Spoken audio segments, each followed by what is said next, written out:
Aquel era un barco pequeño, una goleta sin demasiadas pretensiones. El transporte de cabotaje la hacía costear de aquí para allá siempre a vela. Mucho oficio y pingües beneficios. Este podría ser, en resumen, la vida que llevaba su tripulación, acostumbrada a padecer los rigores y privaciones de quienes caen hechizados por las promesas de libertad y lucrativos negocios que solo la vida en la mar podría ofrecer. De hambre, frío y miedo nada se decía cuando en los puertos se buscaba gente para embarcar. Ya fuese la necesidad o el andar justo de sentido común, eran muchos los que acababan formando parte de la gran familia marinera que se repartía por las villas y pueblos de costa, llenando las tabernas de música y más de una pelea, y los muelles con el ruido incesante del trajinar de mercancías. La mañana era gris. El cielo plomizo anunciaba lluvia, y por la bocana la espuma de la mar agitada advertía de unas condiciones nada favorables para la navegación, pero sabían lo que les esperaba. El capitán, poco dado a la condescendencia, se hacía a la vela sin importarle demasiado los fenómenos meteorológicos, sobre todo si en víspera de festivo, como era el caso, algún miembro de la tripulación se había metido en líos, bien fuera consecuencia del alcohol o por el galanteo con alguna mujer. No había atenuantes. Soltadas las amarras, perezosa, la pequeña embarcación al socaire de los almacenes que recorrían el espigón avanzaba a duras penas. Izadas las dos velas cangrejas y la trinquetilla, el barco buscaba la salida que finalmente encontró pasadas unas horas. Una vez fuera, el panorama cambió radicalmente. Ni arriando la vela de proa, ni rizando las cangrejas, el capitán podía gobernar aquella nave que llevaba camino de convertirse en la sepultura de los hombres de a bordo, afanados en cumplir las órdenes para templar los ánimos de la bestia en que se había convertido la goleta de nombre Cándida. No fue posible, devalando, con bajíos como navajas, próximos a la mura de babor, Cándida, rindiéndose finalmente a un golpe de mar, acabó encallando. Las maniobras de achique perdieron toda eficacia, y con cada embate de las olas, la estructura del barco se hacía cada vez más frágil, desintegrándose en fragmentos que a modo de pequeñas balsas lograron salvar la vida a la mayor parte de la tripulación. Pasado el mediodía, aquellos pobres hombres empapados de salitre, ocupando cada uno de ellos el lugar que el temporal les había reservado sobre las rocas al pie del acantilado, espantados por lo que acababan de padecer, como hipnotizados miraban los restos del naufragio flotando delicadamente sobre una mar burlona y desafiante que Mansa, solo unas horas antes, había jugado con sus vidas a capricho. Lo poco que sabemos de la isla de Caspak la convierte en un destino enigmático al que podríamos llegar usando la imaginación, pero hacia la que navegamos a bordo del Nahua con buen ánimo y de bolina, disfrutando los 15 nudos que entran por la mura de estribor. A Son de Mar, el podcast para marinos y amantes de la navegación.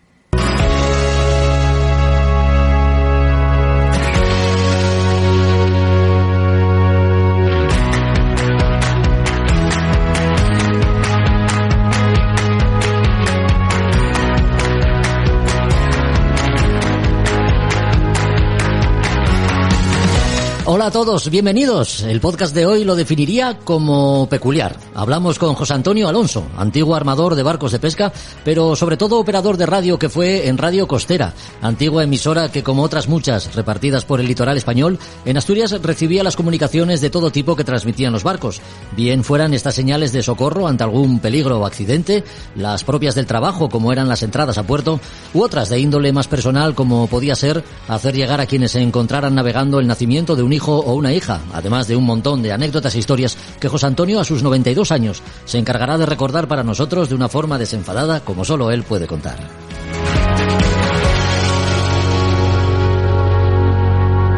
Juan Meredith sigue en la pelea para estar presente en la salida de la regata Global Solo Challenge. Ya sabes, la regata de vuelta al mundo en solitario que tendrá lugar en septiembre del año que viene con puerto de salida en La Coruña. Con él seguimos de cerca la evolución de este proyecto que sin duda lo tendrá a él entre sus participantes.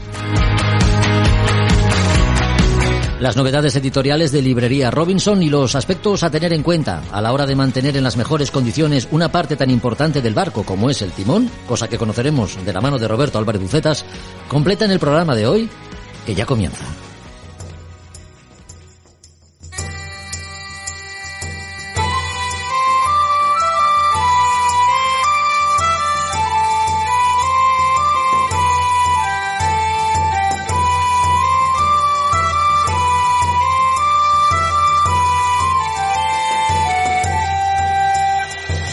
En los años 60 y hasta la década de los 80, los barcos, ya fueran mercantes o pesqueros, se comunicaban con tierra a través de las estaciones de radio costeras. Ya fuese para comunicaciones de tráfico comercial o para hablar con la familia, el servicio que prestaba Radio Costera era atendido las 24 horas del día por personal a cargo, atento permanentemente a las frecuencias que pudieran emitir cualquier barco que estuviese navegando o enviase una comunicación de trabajo o socorro. Las nuevas tecnologías en materia de comunicación han cambiado radicalmente el panorama y muchas de estas estaciones han desaparecido.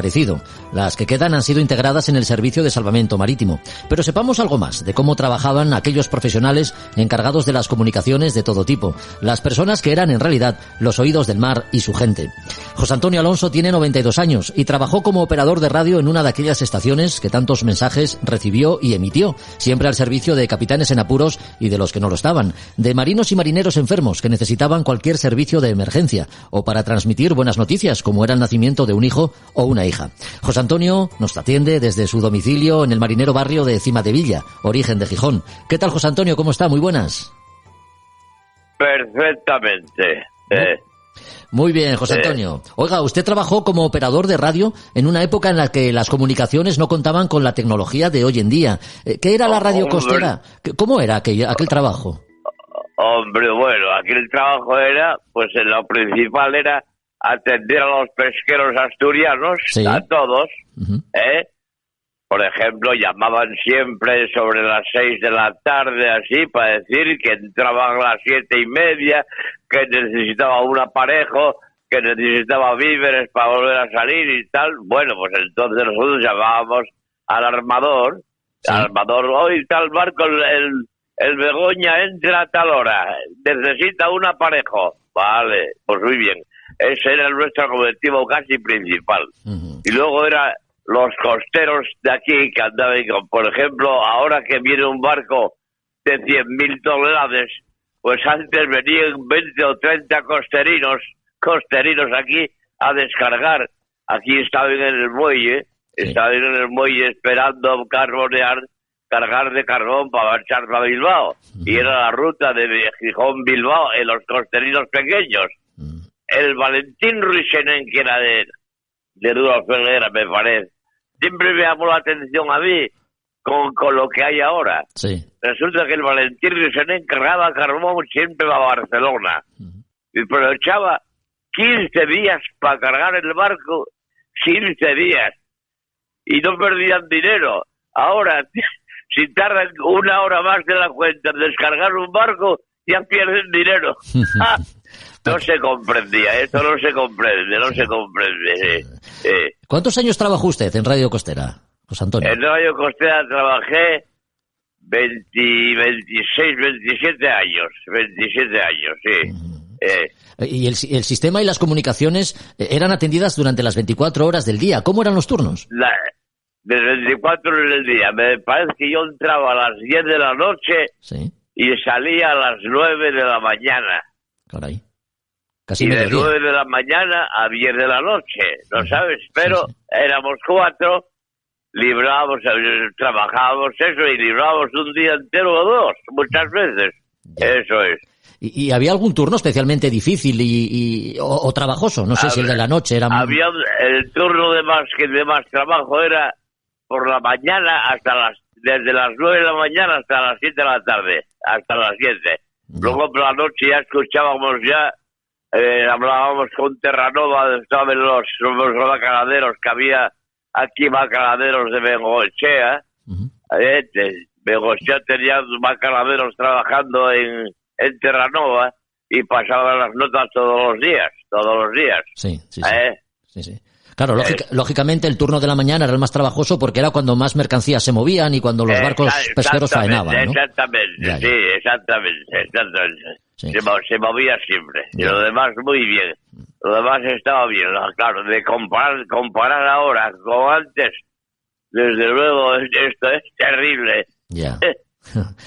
Me acuerdo yo que una vez el Bahía de Palma, que era de aquí de Gijón, sí, estuvo bloqueado por la nieve durante 8 días y Jesús Baños, que era el capitán, no sé por qué, pero siempre esperaba que estuviese yo de guardia para llamarme a mí para que lo pusiese con la mujer. Bueno. Y con el fonatone, yo ponía el teléfono de la mujer en el fonatone y él oía a la mujer y estaba encantado de la vida, no sé por qué. Hombre, pues, eso es. Se comunicaba con casa, eso no era fácil antiguamente. Exactamente. Y había otro capitán de aquí de Gijón que tenía la ruta de Cardiff-Southampton y me llamaba también por la noche para saber cómo estábamos por aquí, por Gijón y todo eso. Siempre. Sí. Era muy entretenido. Además de trabajar, era muy entretenido, porque hablabas con la gente de maravilla, ¿no sabes? Sí. ¿Y a usted le gusta hablar, José Antonio? ¿A usted le gusta hablar? ¿O no? ¿Cómo? Que a usted le gusta hablar, digo. Ah, sí, a mí sí. Yo estaba encantado, estaba muy entretenido.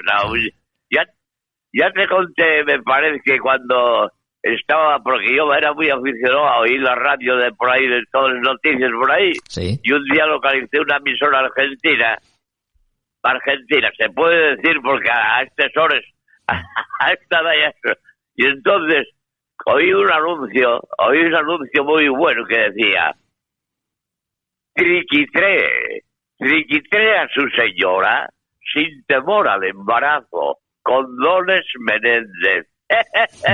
Yo me entró la risa tal vez de que lleven 50 años adelantados más que nosotros y ahora ganámonos en todo.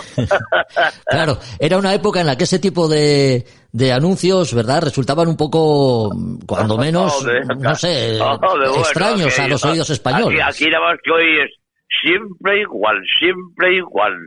Cerveza el Águila siempre igual, Águila siempre fresquita, con su sabor tradicional. Cerveza el Águila siempre igual, eran los anuncios que había antes. Bueno, está claro que además de hablar tiene una memoria envidiable, ¿eh? Tuviste que quitarlo, este anuncio, tuviste que quitarlo. No, esto no se quita, esto se emite entero, José Antonio, esto no se quita. Sí, no, como vas a hablar por la radio, claro.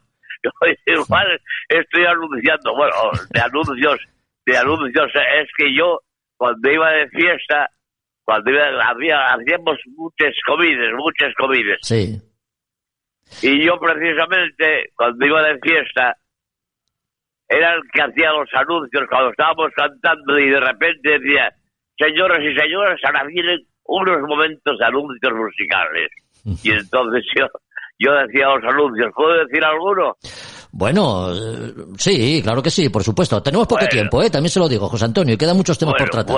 Dígame. Bueno, vamos a, ya lo sé, voy a decir uno. Un anuncio, venga. Que me mandaba en una caja de champán todos los años. Voy a decir uno de esos. Uno de que la decía época. así. Y nada más, y cortamos. Venga. Decía así: de la cava, de las entrañas de la tierra que le vio nacer, Codorniu sale de año en año a brindar por el mundo.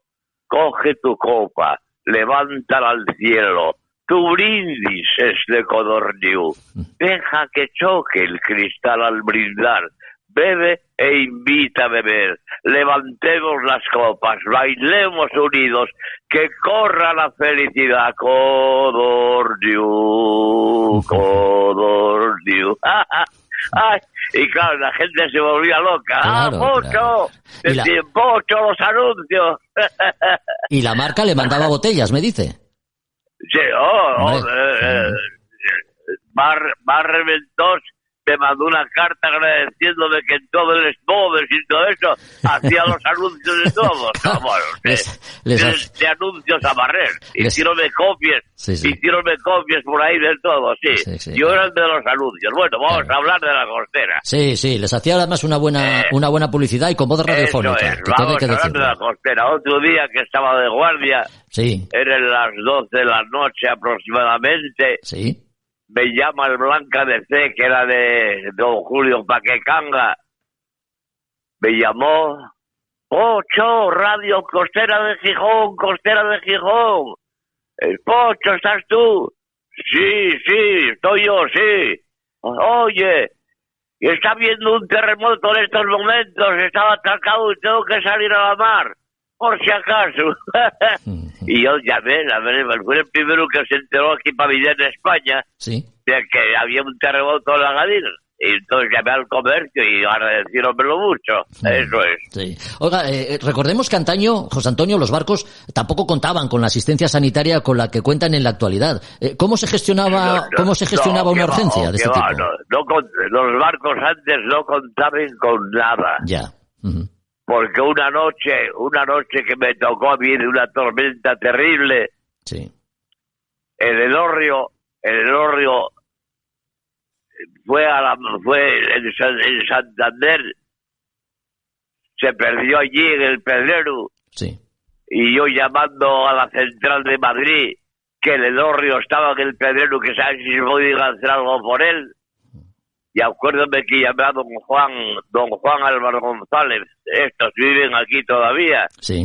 Don Juan, el Elorrio, estamos en unos apuros terribles en Santander, vamos a ver, en Santander estaban allí, no había manera de mandar un helicóptero, y dijo, no, eso es imposible, todavía no hay dinero para hacer helicópteros. Eso fue lo que pasó. Y en el Elorrio, y murieron unos cuantos allí, murieron unos cuantos por eso. Eso es. A usted le tocaron acontecimientos especialmente difíciles de gestionar, ¿no? Como fue la famosa, por desgraciada, Galerna del año 61. ¿Qué recuerdos tiene de aquello, José Antonio? Bueno, de aquí nada, no podíamos hacer nada, ahí es imposible. Empezaron a caer los antenas de los barcos, me dio todo. Y yo sé que el Josefina Rodríguez hubo una ola de este grande, llevó y la caseta de él, llevó y la caseta y llegó a Puerto de Milagros, pero fue una cosa tan repentina, estaba tan buen tiempo y fue tan repentino que no se pudo hacer nada, nada que comunicar de que algunos estaban muy bien, yo no estoy viendo al Veracruz, estoy viendo así, no, están bien, están flotando todavía, estoy viendo estos barcos que están flotando. Era lo único que podíamos saber, que estaban flotando. Eso.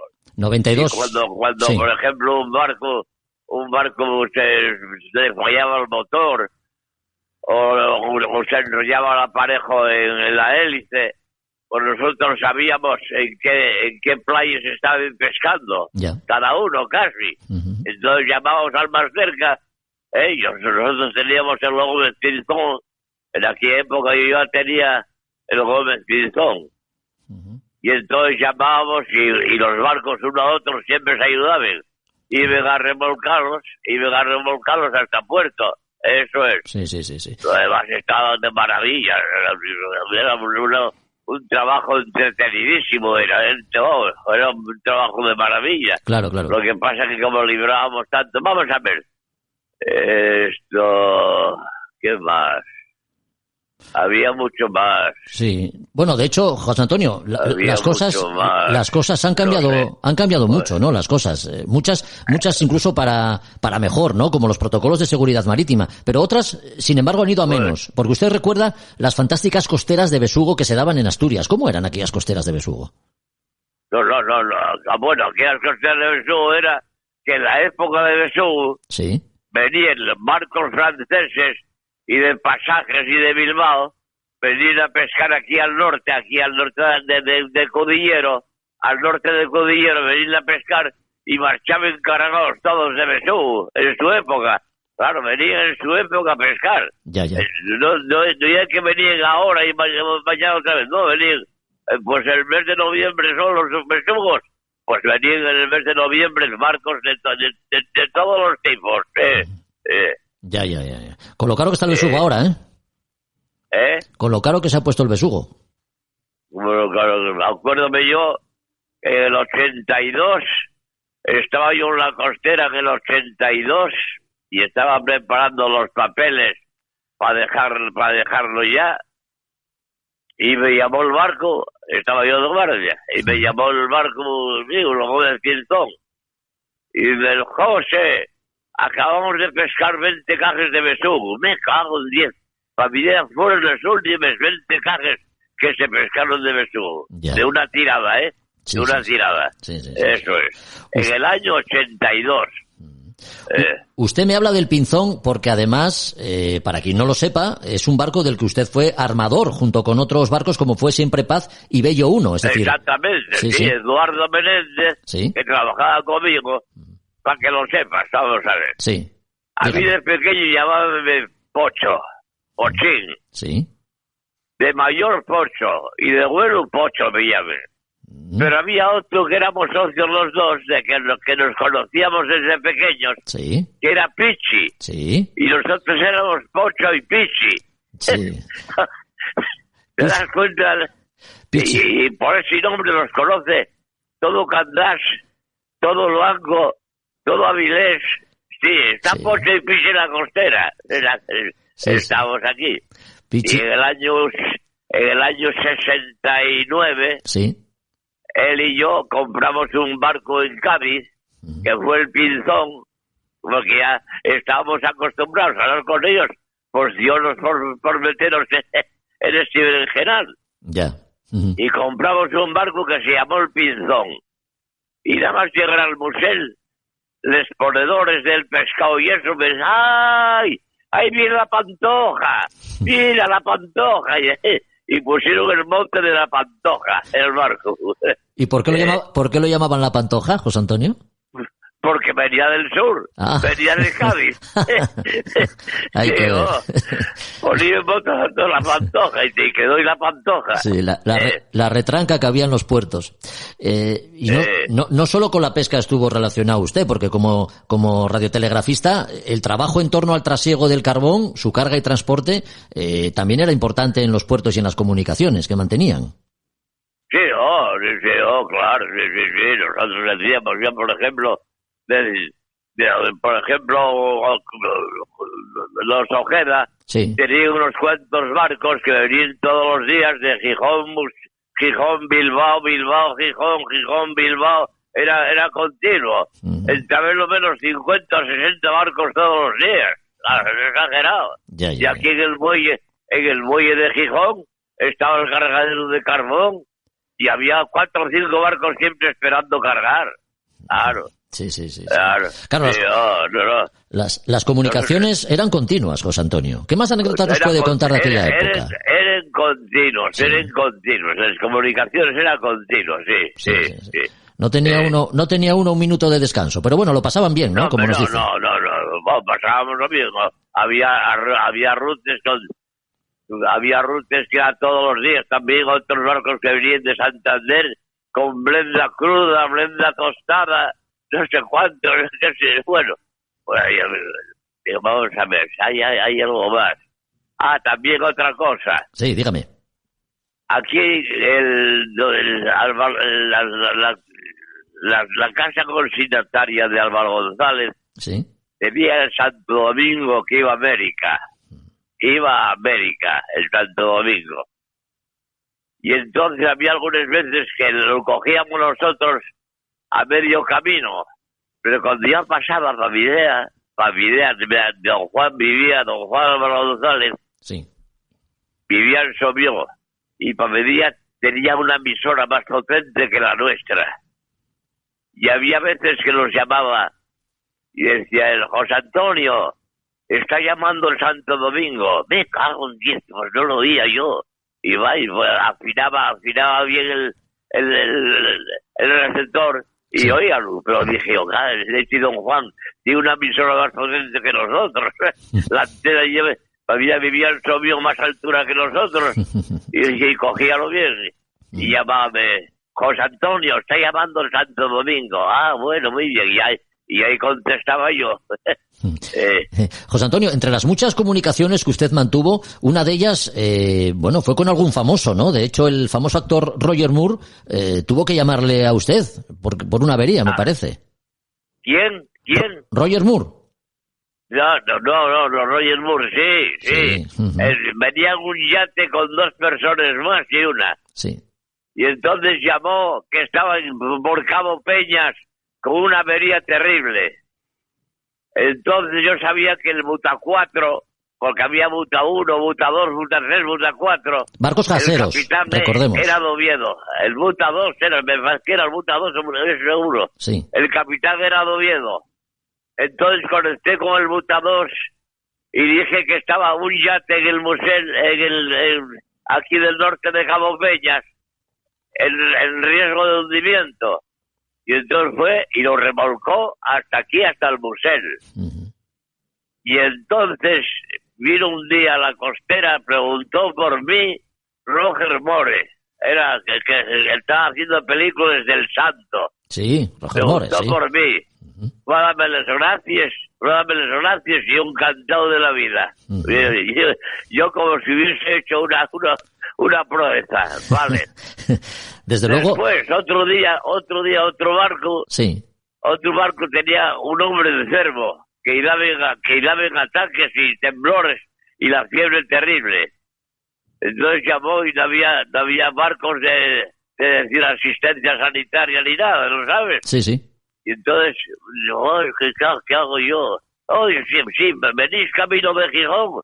Sí, venimos camino. Bueno, voy a llamar a un médico a ver si os da alguna sugerencia. Y llamé a Prudencio Monasterio, sí, que era un hombre de corazón. Eso. Dije, Pruden, ¿puedes subir aquí a la costera a dar instrucciones a un barco para ver si puedes salvar a un paisano que está ahí medio muriendo? Dice, sí, subo ahora. Subió, pusimoslo con él, preguntó el botiquín lo que tenían, pues no sé la inyección que metieron o la inyección de algo, que resulta que vino respirando hasta Gijón y llevaron por el hospital de Jove. Y amaneció el prove allí. Bueno, eso es. Ahora no me acuerdo del barco que era ni nada, no me acuerdo, ¿no? Bueno, eso es. Recordemos que don Prudencio era cardiólogo. Como estamos comentando, José Antonio, había mensajes y comunicaciones agradables, ¿no? Algunas de ellas eran el nacimiento, por ejemplo, de una criatura cuyo padre pudiera estar navegando. ¿Ustedes también transmitían ese tipo de mensajes? Hombre, bueno, sí, había muchos mensajes de eso, sí. Claro. Eso sí. Bueno, a lo mejor fue usted el que dio la noticia de mi nacimiento a mi padre. Es posible. Claro. Es posible. Sí. Es posible. ¿Cuántos años tienes tú? Yo nací un 20 de marzo del 70. Del 70. Tu padre tenía la emperatriz, ¿no? Sí, mi padre y mi tío, la efectivamente. Uh-huh. Sí, pues igual comunicó con mi padre para darle la feliz noticia. ¿Tú de quién eres tú? ¿De Tino o de Suso? Yo soy hijo de Suso. ¿De Suso? Sí, bueno. Sí. Ya acuérdame una vez que Tino, tu tío, el hermano de tu padre, estábamos nosotros en Ondarroa reparando el pinzón. Y entraba él, porque aquí había en Asturias había 4 Messi. Sí. Un Messi, un Ronaldo, un Julio. Había 4 patrones de pesca que sobresalían sobre los demás. Y uno de ellos era tu tío. Sí, pescaba bien mi tío, sí, era un buen patrón de costa. Tu tío era algo especial. Allá por Vizcaya, bueno, hablaban de él ahí en Ondarroa, que yo estuve una semana en Ondarroa preparando el barco, hablaban de él como si fuese el Cruz del Bocarte, el Cruz del Bocarte era. Sí. Hay que ver, José Antonio, hay que ver. Siempre dispuestos, siempre dispuestos los hombres encargados de las estaciones de radio que había repartidas por todo el litoral asturiano y español. Siempre estamos dispuestos, sí. Siempre. Lo que pasa es que había algunos que eran más serios que otros. Ya. No sabes, había 2 compañeros míos que eran más serios.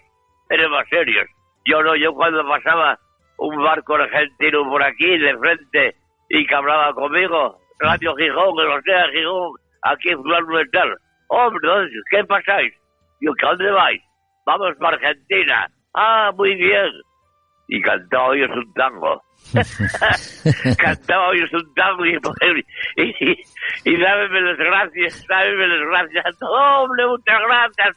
No saben lo que es esto para nosotros. ¿Cuándo lo vais a poner si lo oigo yo? Pues esto se emitirá como dentro de unos días. Yo en cuanto lo tenga, pues se lo hago llegar.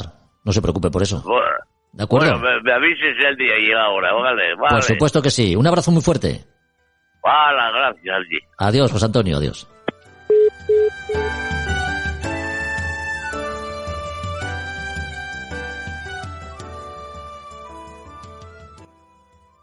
A Son de Mar, el podcast de Jorge Uría.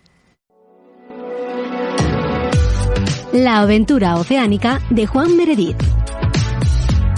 La aventura oceánica de Juan Meredith se llama Global Solo Challenge y junto a él seguimos de cerca su preparación y la evolución de este proyecto. Juan, ¿qué tal estás? Muy buenas.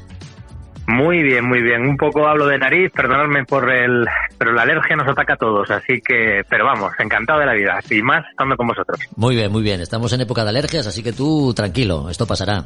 Oye, en los últimos días has estado embarcado en otro tipo de proyectos para los que han solicitado, digamos, tu apoyo y saber hacer, ¿no? ¿Nos puedes contar algo de esto?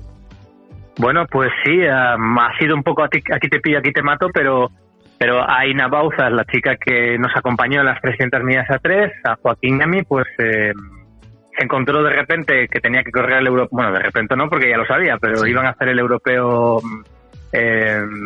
mixto offshore, son unas 200, 300 millas, y ella corre con una leyenda, con Guillermo Altadí. Guillermo se hizo daño y pensaron llamarme a mí, así que un domingo me llaman y el martes ya estaba en la Madalena, al norte de Cerdeña, pues disputando esta regata con Aina, que le estoy tremendamente agradecido, con los Fígaro 3, que además es un barco que me apetecía mucho, con unos foils, unos chismes que te hacen, más que levantar el barco, hacen que el barco no escore tanto, y bueno, está muy bien, muy chulo, muy divertido. El Fígaro 3, recordemos, es el barco de Beneteau con foils, como comentas, el primer monocasco de serie que monta este tipo de elementos, ¿no?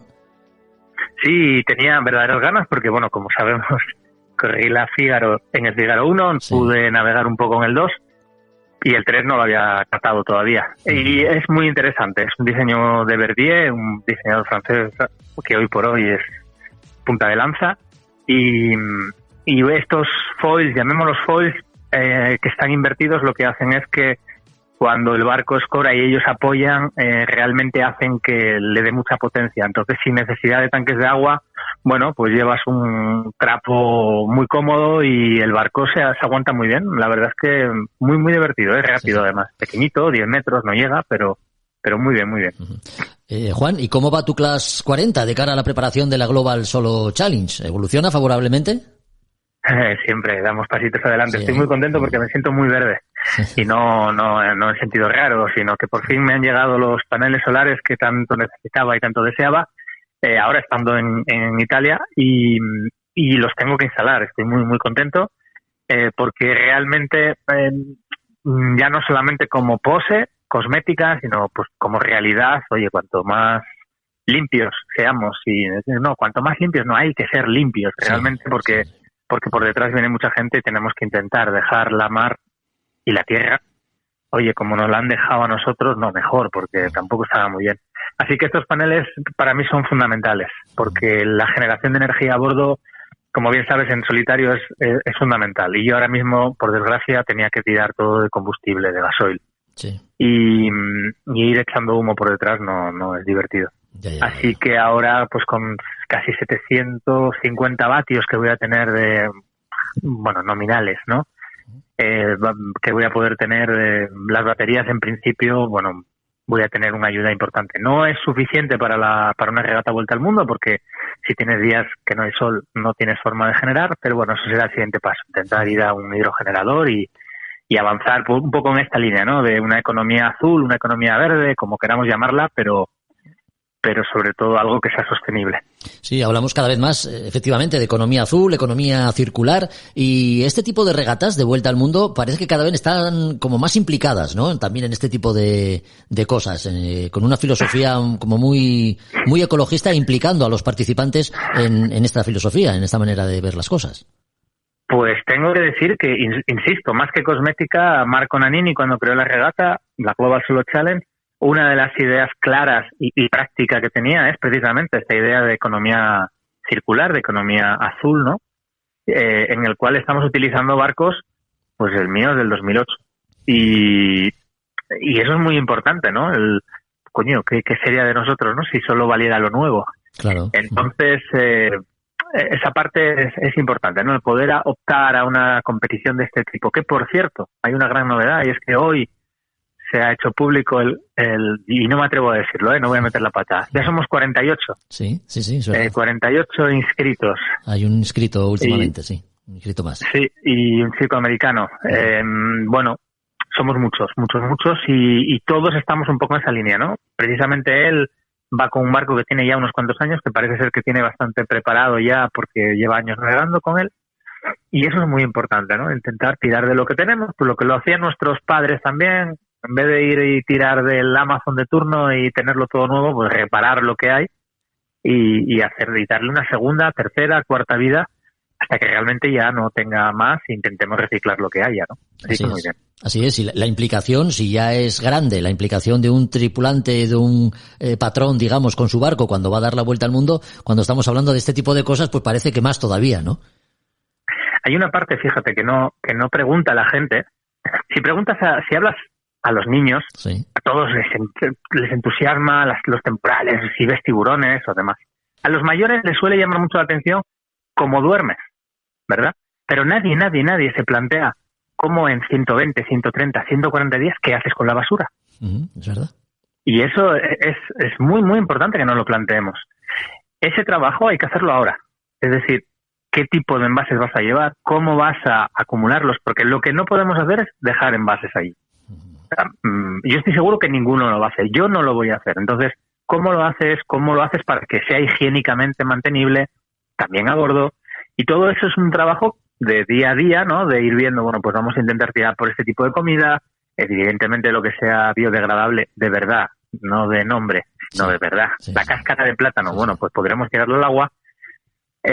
Una bolsa de estas que dicen que son de patata, pero mezclada con cosas, pues yo no la tiraría al agua. Porque que solo se destruya, yo qué sé, en 20 años, pues ¿qué quieres que te diga? No me parece que sea lo suyo. Pues oye, pues habrá que buscar otros sistemas y si no, guardarlos, ¿no? Como toda la vida y tal. Entonces, bueno, un poco ese es el trabajo que toca ahora, ¿no? El ver cómo hacemos que este pequeño mundo donde vamos a estar durante tanto tiempo, pues sea realmente, de verdad, realmente sostenible. Pues a los navegantes en solitario que dan la vuelta al mundo se les van acumulando las cosas, porque a la preparación física y mental, el mantenimiento del barco, se une también el compromiso con el planeta, Juan. Pues es que no nos queda otra, pero eso a los navegantes solitarios, a los que no lo son, y al ciclista de turno que no debe tirar nunca el papelito de ese gel que deja por ahí, pero también cuando estamos en casa, ¿no? Cierto. Así que es algo de todos, el mundo que tenemos que dejar a nuestros hijos. Sí. Oye, 200 millas a 2, las 300 a 3 que finalmente tuvieron que anularse, son algunas de las regatas en las que te has inscrito como preparación de cara a la Global Solo Challenge. ¿Barajas otras regatas próximamente? Entiendo que sí. Bueno, a ver, ya lo hemos dicho alguna vez, esto es básico, encontrar patrocinios, que de momento seguimos peleando por ellos y las regatas realmente necesitan de esos patrocinios.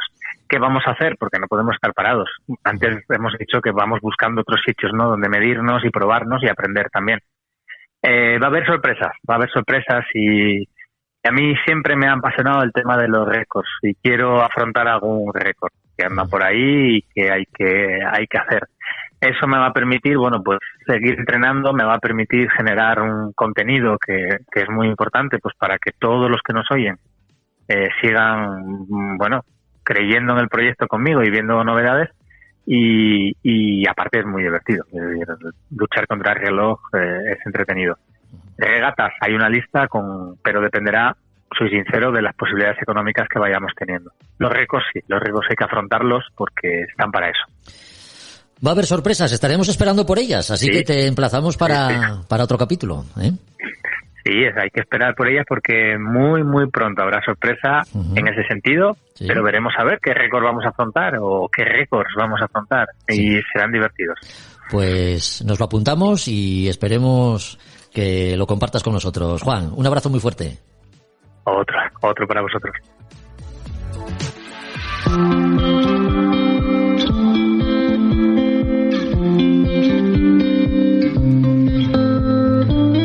Nos sorprendió la galerna famosa del 61, pero aquello era en montes, no era mar. Íbamos escuchando por la telefonía que se hundió el Pepín, que el Josefina Rodríguez de Candás, un barco nuevo, hermoso, precioso, de vapor, llevó el puente con el patrón de costa adentro, la Galerna del 61. Ay, no se me olvida. Jesús Gutiérrez, más conocido como Suso, el de la Emperatriz, a sus 95 años, todavía sale a pescar en su pequeña embarcación.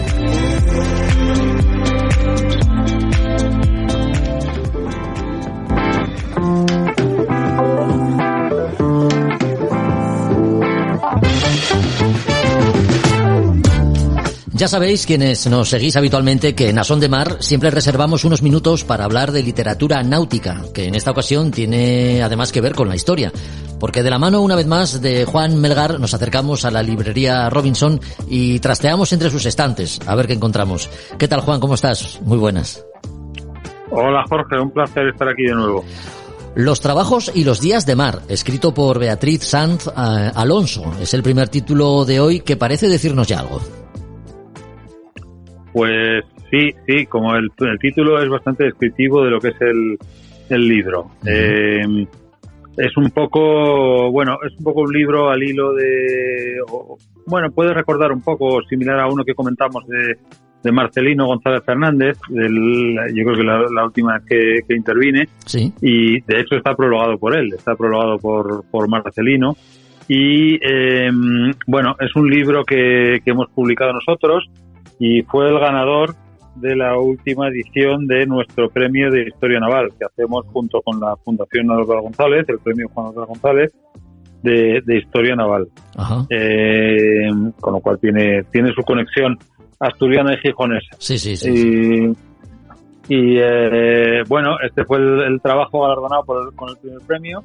Está escrito por Beatriz Sanz Alonso. Beatriz Sanz Alonso es vallisoletana y es profesora de lengua en la Universidad de Valladolid, y además de, estudiosa y académica de temas relacionados con la mar. Dentro de su especialidad, pues ella toca bastante el tema marítimo. De hecho, además es académica en varios sitios de temas de historia y cultura naval, pues se colabora con el Instituto de Historia y Cultura Naval de la Armada. Y el libro me resulta un poco, o me resulta a mí, es difícil de describir. Quizá es un libro que no se comenta fácil, porque trata, un poco por resumir, sobre la navegación y la vida en torno al mar de los siglos XV, XVI y XVII, un poco, ¿no? Esa primera navegación oceánica posterior al descubrimiento de América y a la primera circunnavegación. Entonces, esa especie de, cuando ya el viejo mundo se está trasladando al nuevo y el comercio se está globalizando, sí. Pues un poco todo lo que hay en torno a los barcos y a la navegación en esa época. Uh-huh. Es una época que nos llama especialmente la atención, por lo menos a mí, y estoy convencido de que a muchos otros de nuestros oyentes también, por lo que comentas, ¿no? Porque en aquella época se estaba, digamos, asistiendo a lo que era el boom de la navegación y la evolución de todos los barcos, ¿no? De las artes de la navegación. Exacto, es un poco, es la globalización, es el comienzo de la globalización. Claro. Porque antes hay zonas, hay grandes zonas donde se comercia y hay mucho intercambio de gentes y de bienes y de todo, pues el Mediterráneo o toda la zona de Asia Menor, etc.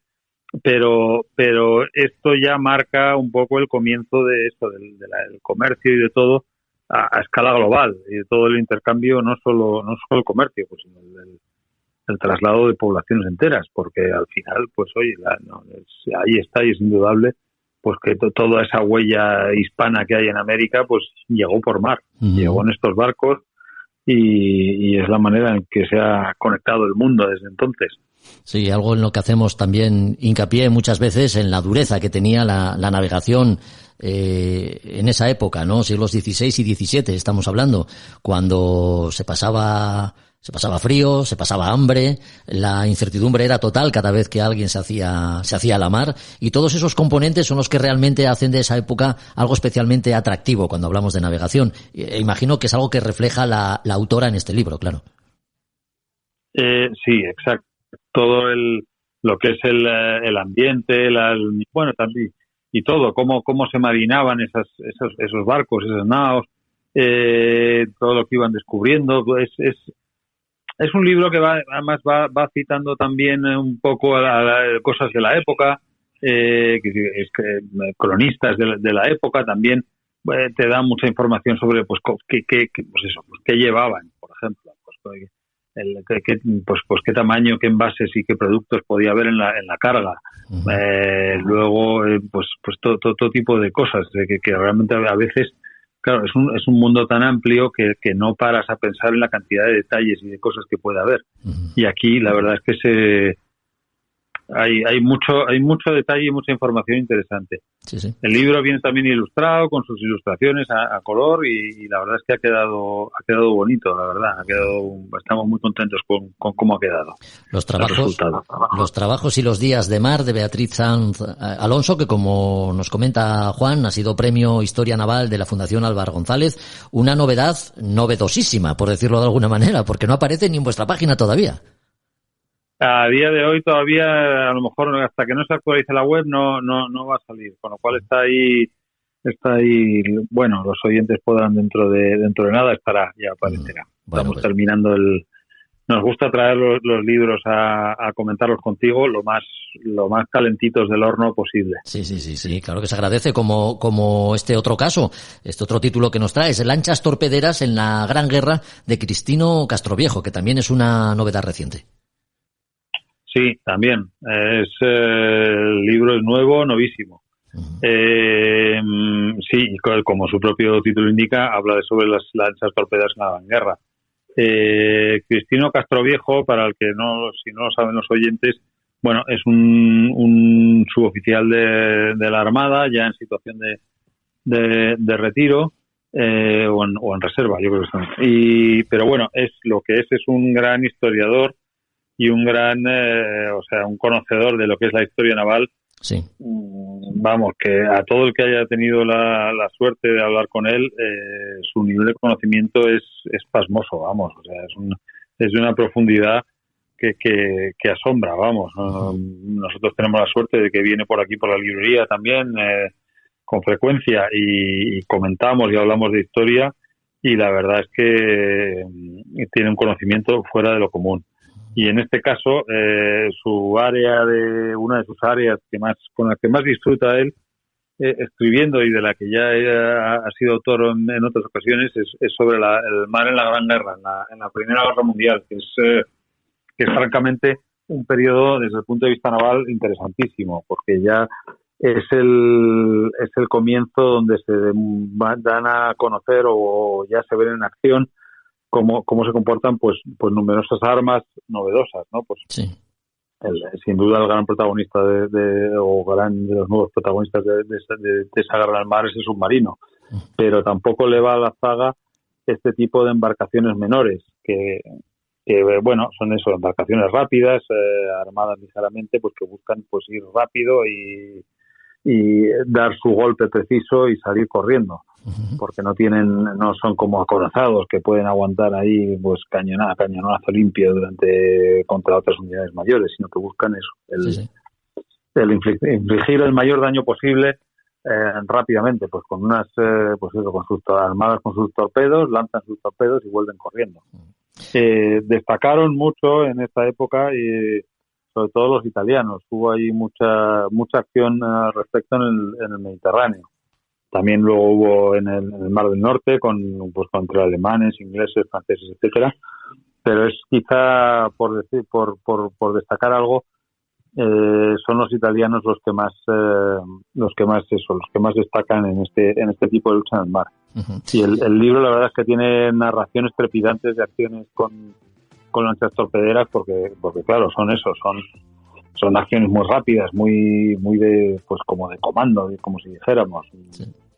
Y la verdad es que el libro hace una lectura y es una muy muy entretenida, y y es una pequeña joya de la cantidad de conocimiento y de información que tiene.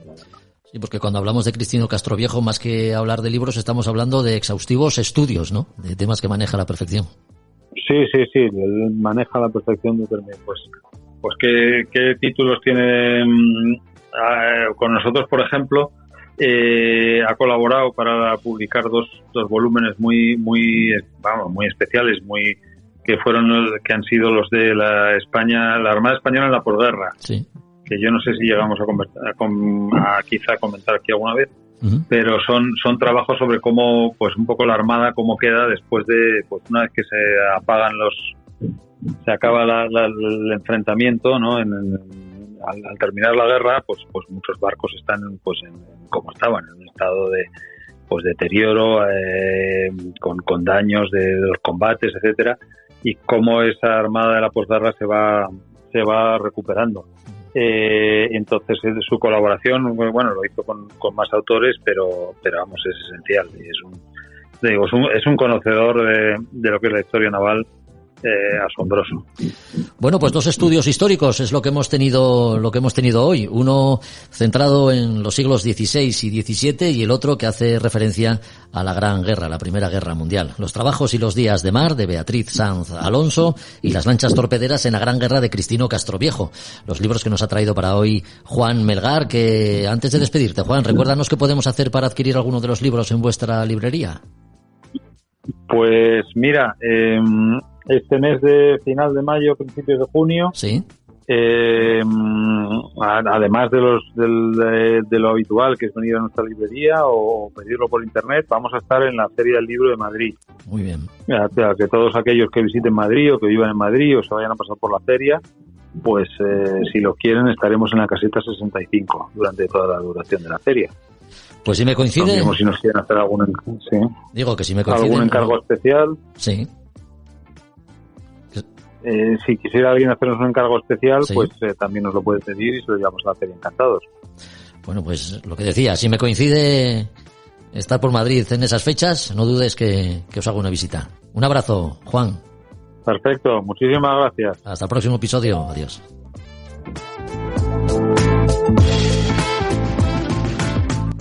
A Son de Mar, el podcast para marinos y amantes de la navegación.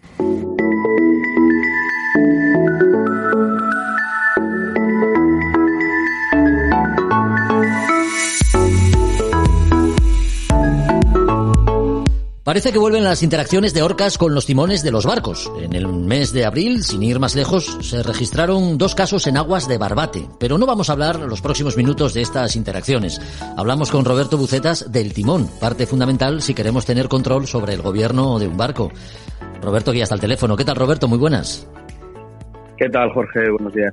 Oye, de quedar sin timón, ¿es tanto como decir quedar sin gobierno? Bueno, sí, si el sistema de gobierno que tenemos es el timón, pues si estamos sin timón, pues estamos sin gobierno en el barco, eso está claro. Sí, porque no olvidemos que además del timón hay otros sistemas. Bueno, sí, sistemas de gobierno podemos hacer en barcos de motor que tengan, por ejemplo, 2 ejes. Pues bueno, podemos hacer el gobierno a través de lo que sería los propios sistemas de propulsión del buque, del barco, ¿no? O también, bueno, podemos hacer sistemas de gobierno, timones de emergencia o de fortuna, que también se pueden acudir a ellos. Oye, a grandes rasgos, definir lo que es el timón sería como decir que se trata de una pala que al girar sobre un eje permite orientar el barco en una determinada dirección, pero un timón es mucho más que eso, ¿no? Sí, bueno, el sistema básico, lo que es la definición de timón o lo que es la parte del sistema de gobierno que está en el agua, que es la propia pala o azafrán, que venía del francés, de azafrán, es con esa interacción o con ese movimiento o giro con respecto al eje diametral o eje de longitudinal del buque, podemos mantener un rumbo, ¿no? Eso es el sistema de gobierno. Pero bueno, podemos hablar de una clasificación de los timones. No todos los timones son iguales, puede haber una clasificación en función del sistema de sujeción que tenga ese timón. Muchas veces vamos a encontrar esos timones montados sobre el codaste de lo que sería el barco, que se llaman timones soportados o timones apoyados. Podemos encontrar en barcos de vela fundamentalmente timones que van colgados sobre el propio eje de giro, sobre la propia mecha, bastante típico en barcos de vela, O podemos encontrar mixtos, o una parte del timón va soportada y otra parte va colgando. Sí, también podemos encontrar fundamentalmente en barcos de vela, ¿no? Y también se puede hablar de timones, una clasificación de los timones en función de lo que sería el grado de compensación. Hablar de un timón compensado es hablar de un timón en el cual la pala del timón, su eje de giro no coincide con la cara de proa de la pala del timón, sino que está a una cierta distancia, que puede llegar a ser hasta casi un tercio de lo que sería la superficie de la pala del timón. Con eso que conseguimos, con esa pestaña del timón, de la pala del timón que queda a proa del eje de giro, pues bueno, son timones que necesitan ejercer menos fuerza sobre ellos para poder meter la pala del timón. Pues en barcos grandes es normal encontrarte timones compensados, y en barcos también pequeños. Yo navego un barco de vela pequeño que tiene un timón compensado y es muy muy agradable a lo que sería a la caña, ¿no? Lo puedes gobernar con muy poca fuerza, que prácticamente con 2 dedos puedes mover esa pala. Mientras otros timones que son bastante, hace falta ejercer mucha fuerza sobre ellos para poder moverlos, para poder accionarlos, ¿no? Eso sería en cuanto a lo que sería la parte de mojada, ¿no? La parte que está en contacto con el agua, la clasificación en función de la pala del timón, ¿no? Sí. Y después, ya sabemos que podemos encontrarnos sistemas de gobierno por ruedas, sistemas de gobierno por caña. Eso es bastante habitual, lo estamos viendo en todos los tipos de barcos, tanto sea barcos de vela como barcos de motor. Normalmente barcos pequeños tenemos accionamientos por caña, que va directamente acoplada sobre lo que sería el eje de giro del timón, o tenemos sistemas de transmisión y tenemos una rueda, que puede ser con los métodos clásicos que estamos acostumbrados a ver en barcos, incluso en barcos de vela, con un sistema de transmisión que puede ser un cable, o puede ser incluso hasta un cabo, ¿no? A través de una rueda con un pedestal, montado en ese pedestal, con un sistema de roldanas y de poleas, llevaríamos ese movimiento a lo que sería el eje, a la mecha del timón. Eso en barcos de vela. En barcos de motor podemos encontrarnos normal ese sistema de transmisión con ruedas, suele ser mecanismos hidráulicos, ¿no? Una pequeña bomba hidráulica que a través de unos latiguillos, pues un pequeño, lo que sería un pistón, va a mover ese eje. Y todo eso, pues fallos sí en el sistema de gobierno, pues fallos en cualquiera de los elementos que componen ese sistema de gobierno, los cuales tenemos que tener siempre presentes, porque ya sabes que siempre que pasa una emergencia, una avería, va a ser en el peor de las circunstancias, siempre va a ser con mal tiempo, entrando o saliendo del puerto, una maniobra complicada, nos puede fallar eso y tenemos que tener sistemas de alternativos para poder gobernar para salir de esa situación de emergencia. Sí. Nos has hablado de una clasificación de timones. En relación a esto y en cuanto a diseño, que el timón tenga unas características determinadas, entiendo que se debe a las características propias del barco, ¿no? Si es velero o de motor, su eslora, en caso de que se trate de un velero, si es de crucero o de regata, todas estas cosas se tienen en cuenta a la hora de diseñar lo que es el barco en sí y, lógicamente, el timón, claro.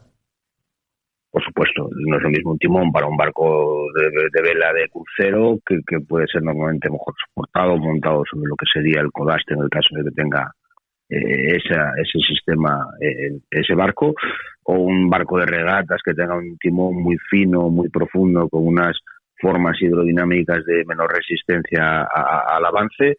Puede ser una característica porque, superficie mojada ofrece resistencia por lo que sería esa superficie, esa fricción, y buscar las prestaciones más óptimas para ese barco, y también, por supuesto, en función de la velocidad que va a desarrollar el barco. No es lo mismo una embarcación de motor rápida que va a desarrollar 20-30 nudos. El timón que puede tener es un timón muy muy muy pequeño, porque a esas velocidades, con poca pala de timón, es suficiente para gobernar el barco. Si es un barco que es una carena de desplazamiento que van a navegar a 7-8 nudos, pues necesitamos poner un timón mucho mayor para responder a esas necesidades de maniobrabilidad que tiene el barco. Sí, eso va en función de muchos parámetros: el diseño, tamaño, profundidad, superficie. Va a depender del tipo de barco en el que esté montado ese timón, por supuesto. Sí, también nos has dicho que hay timones con sistemas de gobierno accionados por caña, y también los hay que se mueven por una rueda. Entiendo que estos últimos son más complejos, ¿no?, de alguna forma, a la hora de plantearnos su mantenimiento. Sí, por supuesto. Más elementos componen ese sistema de gobierno, pues más problemas podemos encontrarnos.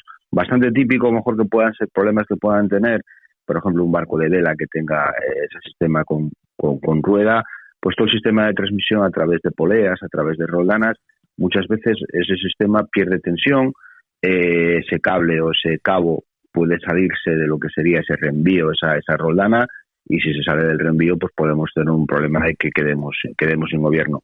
Es importante que sepamos en todo barco ese sistema de transmisión del movimiento desde la rueda hasta la caña, por dónde puedo yo acceder a él o por dónde lo puedo yo ir rápidamente a ese lugar donde puede haber un problema.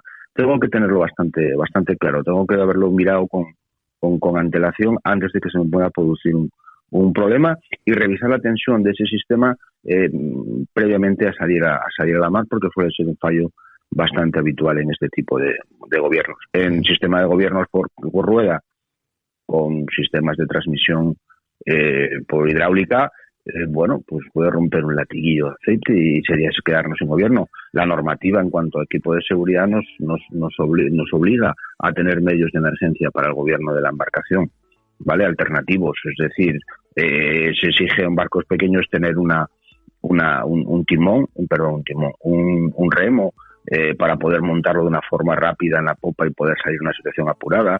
Me obliga en barcos de motor a tener una caña de emergencia que pueda montar en el caso de que falle esa transmisión hidráulica. Pues yo desacoplo estoy sin transmisión y puedo montar una pequeña caña sobre la propia mecha del timón y accionar ese timón a mano desde la propia popa del barco, ¿no? Es decir, la normativa también establece ya unas normas en cuanto a seguridad para lo que sería medios de emergencia para el gobierno de la embarcación.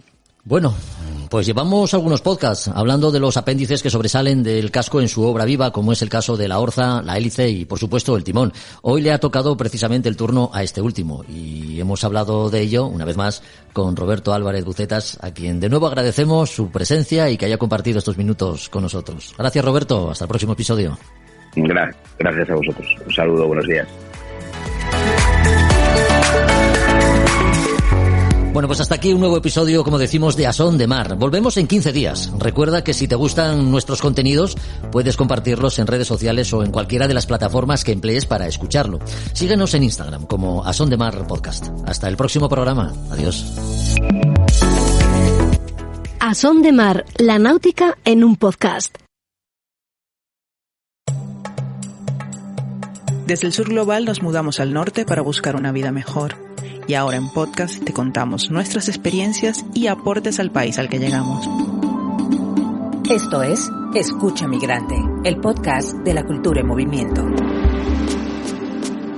Un proyecto sonoro para el encuentro de creadoras, investigadoras y distintos agentes culturales que hablan con voz propia en muchos acentos.